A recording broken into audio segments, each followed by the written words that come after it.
All right, hello, my name is TWilcox, and this is my presentation for IDT 520. Title of my presentation is Motivations for Online Learners, Translating Engagement to Effective Learning. So I'm first going to start with my why. So why is learning about motivation in online learning so important? Number one, because engagement is directly linked to learning outcomes. So if learners are engaged in the content and the course that they are taking, they are proven to be more likely to achieve the learning targets of the course. Number two, lack of motivation leads to students dropping out. Now, this is relevant for both graduate, undergraduate, and secondary and primary school learning environments. So it is relevant all across K through 12 and post-secondary education. So first we'll start with Knoll's 6 principles of motivation. The first of that being self-concept, so how the learner views themselves and their capabilities, the confidence they have in their own ability to learn. Number 2 is experience. So what prior knowledge does the learner have? What lens are they coming to the learning environment with? Because we know that every learner comes with a different set of experiences, and they brings that with new perspectives. And so every learner is going to experience learning differently. Number 3 is readiness to learn depends on need. So learners are more motivated if they need to, if the learning is required for maybe a job promotion or a degree that they want, something like that. Number 4 is that the problem-centered focus. So this has to do with more of designing inquiry-based learning. So if adult learners are faced with a problem, they are much more solution-oriented than adolescent learners. So this means that they will be much more motivated to learn if they're given a problem to solve. Number 5 is internal motivation. So this comes with intrinsic desire to learn, and that obviously varies from person to person. And number 6 is adults need to know the why. This one I think is the most relevant for me personally, and definitely this starts in adolescence because my high school students also need to know the why. So I make sure that I always say that at the beginning of my lessons to motivate them. So knowing the purpose behind learning is also extremely important for adult learners, according to Malcolm Knoll's 6 principles. Okay, so the first thing we're going to talk about is the approach avoid conflict.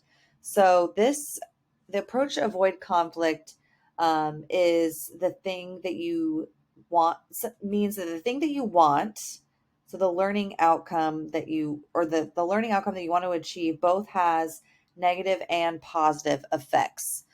So the approach side of the learning is characterized by time and place. So if the online learning is done in a place that is comfortable and a time that is suitable for the learner, if a course is flexible, if there's time to review or a review is provided before an assessment and the instructor gives timely feedback, then the learner is much more likely to have positive sentiments about the learning environment and the learning process.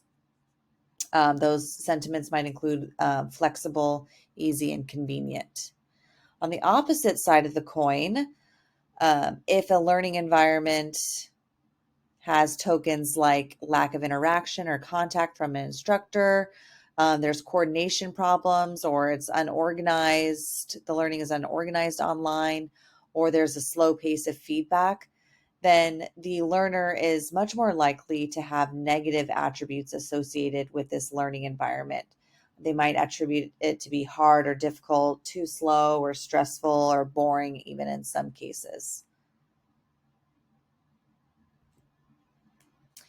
So I chose a quote from an article by Stanworth et al. Published in 2023. This is on page 364. The authors state for teachers, student openness to exploring emotions and reactions to the sources of ambivalence is a teaching opportunity to encourage effective learning.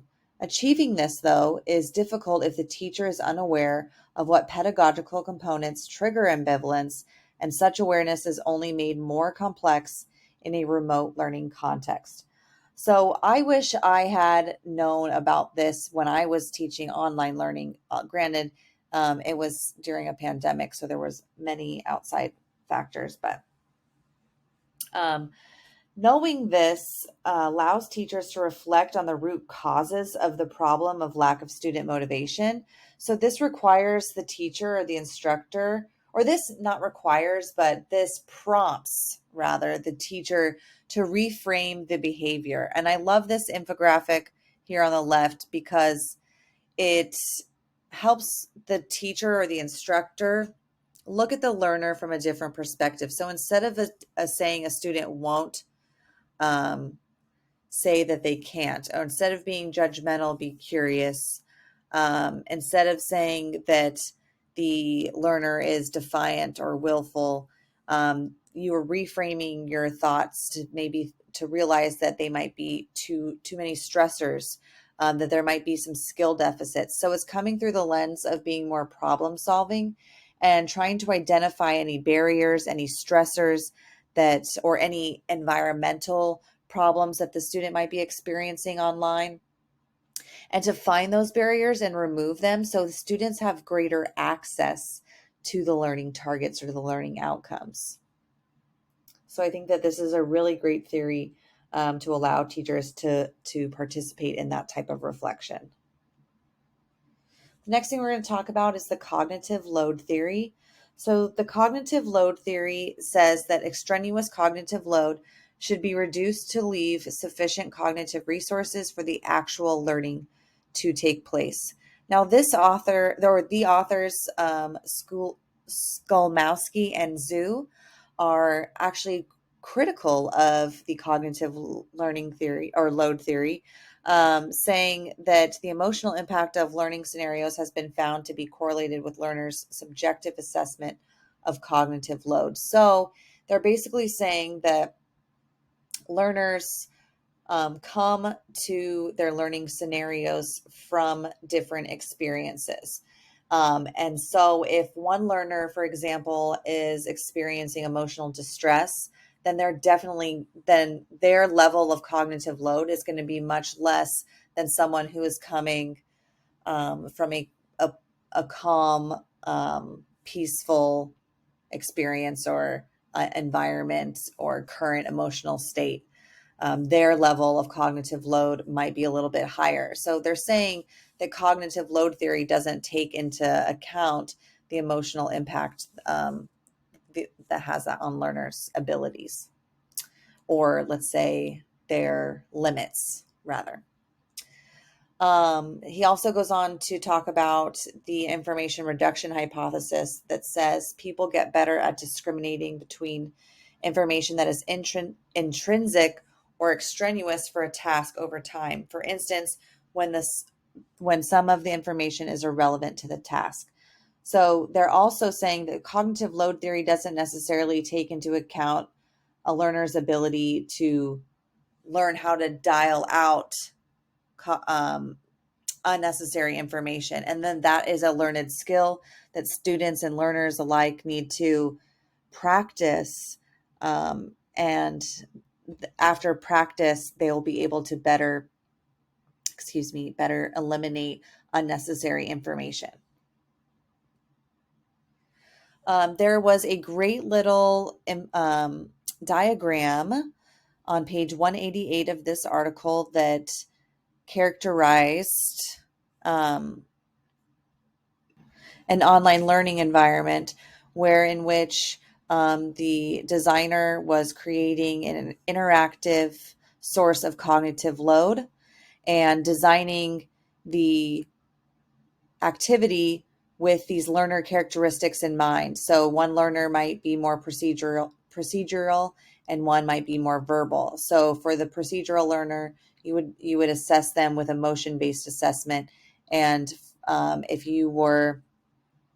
they were a verbal learner, you would give them a text-based assessment. So the authors argue that cognitive load can be um, modified based on the cognitive processing characteristics of the learner.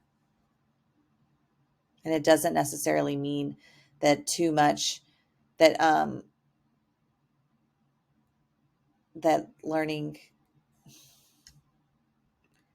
it doesn't necessarily mean that extraneous information is harmful to the learner and to their ability to achieve the learning outcomes. It is up to the learning designer, however, to modify the content and modify the delivery of that information to meet the needs of the learner. The next thing we're going to talk about is the ARCS theory of motivation. So this says ARC stands for attention, relevance, confidence, and satisfaction. This is an instructional model developed by John Keller, and it obviously focuses on motivation. So it's important to motivate the learners and ensure the continuity of the motivation during instruction.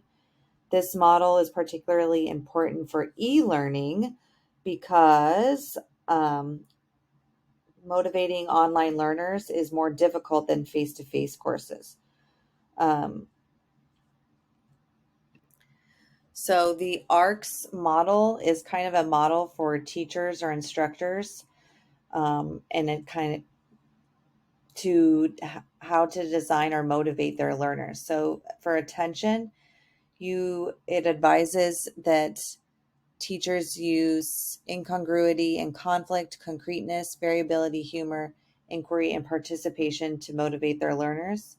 And for relevance, they advise teachers to think of the learner's experience, present the worth or the meaning behind the lesson, talk about the future usefulness, match the needs of the learners.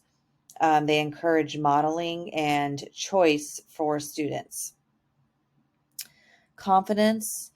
This part advises teachers to know the learning requirements, make it a degree of difficulty that makes it somewhat challenging, have clear expectations for the learners, and to have confidence in themselves as instructors, so their learners see you as a reliable source of information.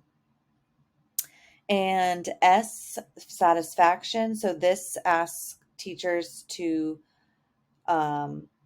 allow for students to use newly acquired skills in realistic settings, and to include student expectations of extrinsic rewards, not to use a surprise a reward for the learning.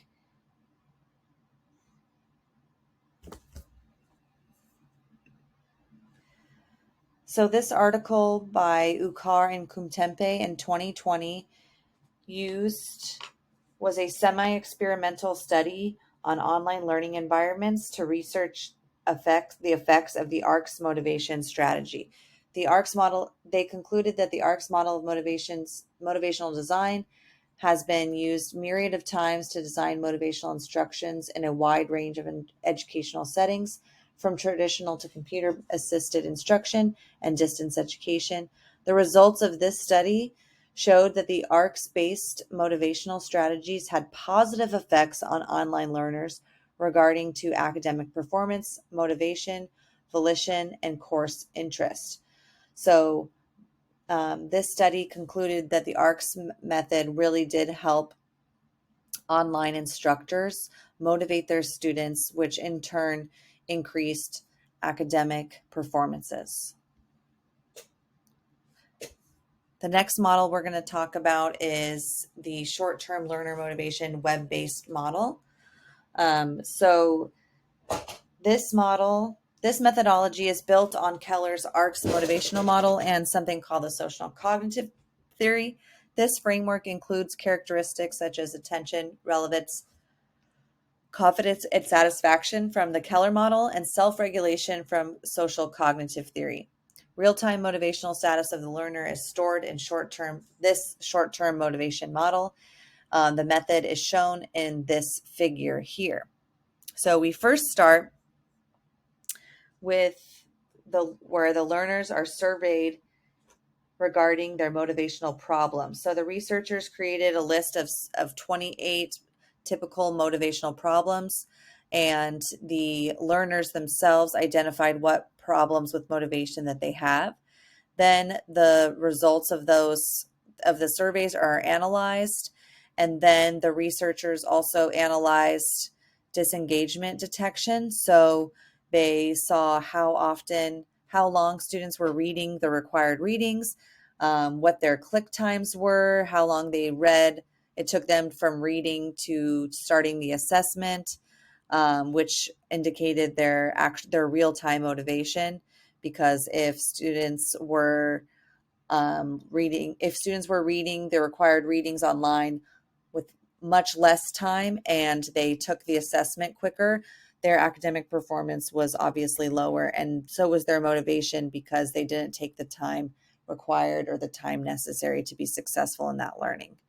And then the students or learners were asked to provide feedback and to self-assess their own learning after they engaged in the learning activity online. So then the researchers created this really cool online database that categorized each of those learning deficiencies of motivation into one of the arcs and included a second S of self-regulation into one of those categories. So this in turn gave a report to the instructor. So now the instructor has a list of all of the students' motivational problems so they can identify those barriers. And hopefully the goal would be for the instructor to reflect on those barriers and to problem solve and to figure out how they can remove them and better motivate their students.